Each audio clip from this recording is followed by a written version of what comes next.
সাধুগুরু বৈষ্ণব ভক্ত এলে সবার আগে মা নিজের হাতে চরণ যুগল ধৌত করাও।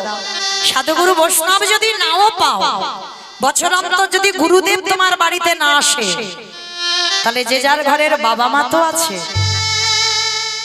যে যার ঘরের শ্বশুর শাশুড়ি তো আছে।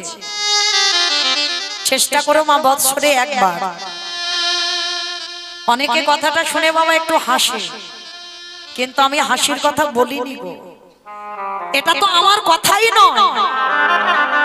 ভগবান কৃষ্ণ সুদামাকে বলে রেখেছে, সুদামা সবার আগে বড় গুরু তো যে যার ঘরের বাবা মা, তারপরে গুরু হলো শিক্ষা গুরু, দীক্ষা গুরু, তারপরে গুরু হলাম আমি ভগবান।